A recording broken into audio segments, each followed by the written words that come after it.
here we got some quarantine tubs that I have for, this is for some brand new Shubunkins that came in, and there's only probably 3 of them. They're about, I gotta guess, 7 inches. I gotta get measurements on them today and take notes, but some of them have some cuts and bruises, I think from just travel, and we're gonna put some treatment on that, some medicine.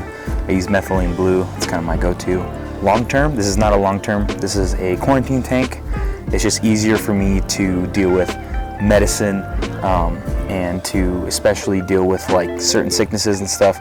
That way I can transfer these into a much bigger space later on.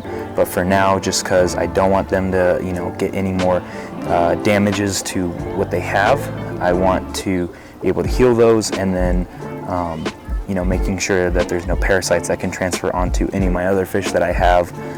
This is what that is for. Hopefully they only have to be in here for, I'd say 2 to 3 weeks, depending on what you kind of are dealing with. I am feeding them some medicine that way, just to, you know, be sure that there's no parasites internally that can pass on to any other fish. One of my favorite things that I do is oh, you can come here, Gus, come on.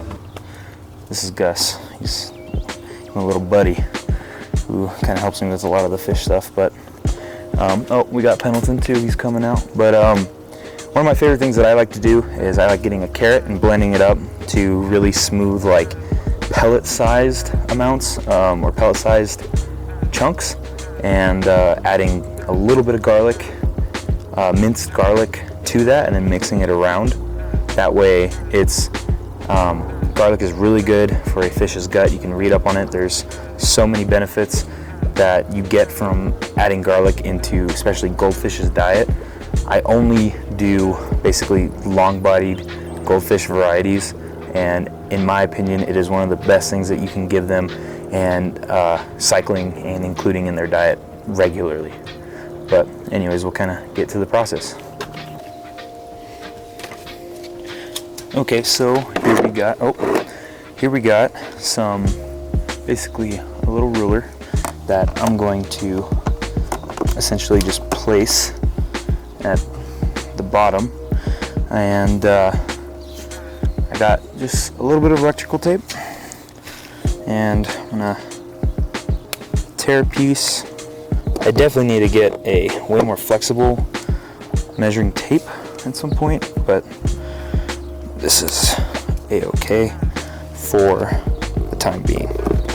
None of my fish are over a foot yet, but yeah, and then we're just gonna fill this up with some water.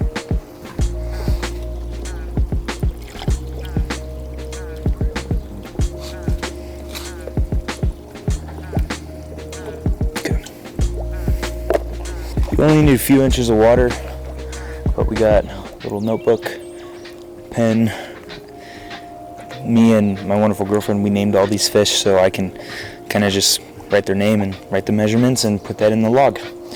Here in this tank I have 4 in this tank. So we have beans, we have chocolate, and we have redhead and cow. I'm gonna get my methylene blue ready.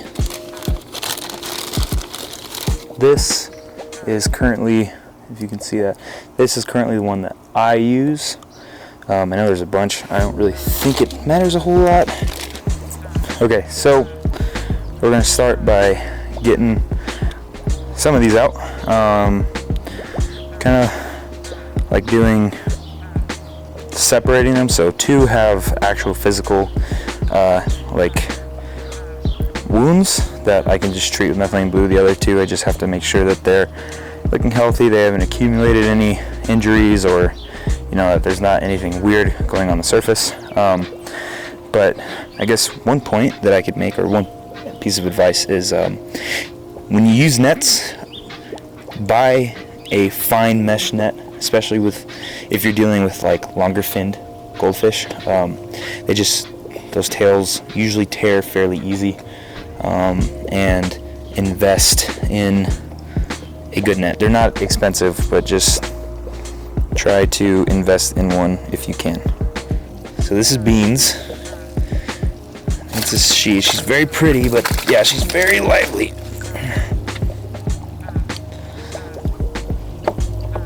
Okay. Oh yeah. This one's so dark. It's hard to see, and it jumps. So you got to be really careful with this one. Oh yeah. This one's these shorter fins ones are so lively. Like they're just such a lively bunch. All right, there are those two. So this one likes to jump. So we're going to take this one's about 6 3/4, and buy a notebook that you don't mind getting wet. That is another point. Yeah, this is Beans. Look at, like, just look. Oh, calm down. You're gonna be gentle. Look at this fish. Almost silver, a little bit of blue on the top. Oh yeah. Almost a little bit of blue on the top, some black on that fin. Just gorgeous fish. Yeah, she's at the 6.5 mark. These are the ones that have gnashes, and I think because they have the shorter tails, they are a lot, Gus, no. I think they, in a way, can easily get injured because, not easier, but like, they can just run into things and go way faster than the long-tailed ones. Oh yeah, see, like one of her injuries is very much healed. Oh yeah, there you go. Okay, right on my face, that's cool. Yeah, she's not super heavy.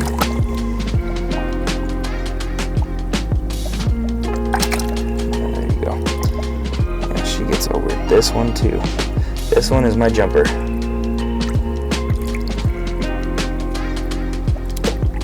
He only has one little injury. Oh yeah, right. Oh.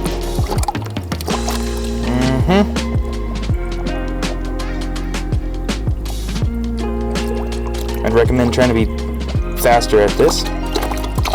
Yeah, because they don't like it. Those two are now officially treated, and I'm gonna be a koi reader and be all professional. And here, I'll record this one. Not throw them, but gently place them back. Probably should have not used that wording, but oh yeah, and she's ready to go. There we go. And the only one I have to do is redhead. Yeah, redhead needs a measurement, so.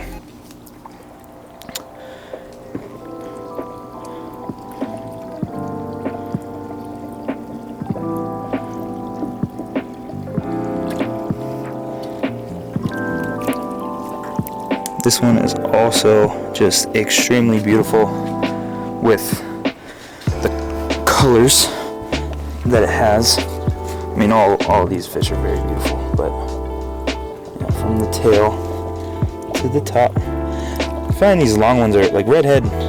I like this one a lot. It's very chill. This one's a very chill fish. Yeah, this 6. She's right at the 6. Yeah, no, sorry, my bad. Chocolate was at 6 1/4. This one's at 6 3/4. So, no physical injuries, it seems. I'm gonna grab the net and put this one back with the others.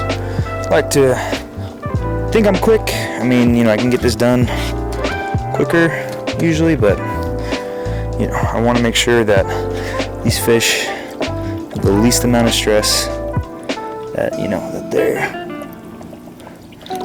taken care of. And also the benefit of doing these outside, like stock tanks in the summer, of course, like it's not super hot yet, but the water changes are super easy. I mean, I do water changes on this 4 times a week. Keeps clean water in there, and They have plant cover, they have good media that can help with the waste that accumulates in here and all the other fun stuff. So yeah, I mean, that's just how I do basically that. And now we gotta go to this other tank, but kind of show you how I put this one back. Just, yeah, because I have a jumper, I'm really OCD about my fish jumping out, so I put this little netting over the top, and it does a pretty good job. You know, I haven't had any jump out yet, but not trying to jinx myself. So we're gonna put that on right there, clip one side, get the other side, I'd say pretty taut. Yeah, get this side pretty taut, and boom. Yeah, that's it. Easy as that. So this tank was pretty lower than I wanted. I think it's just been evaporating a little bit more with the temps getting hotter. But we're gonna just kind of top it off. Get these plants in here.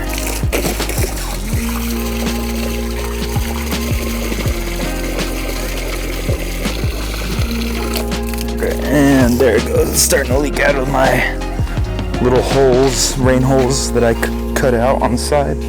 So, yep. Going to add a little bit of conditioner. Doesn't need much.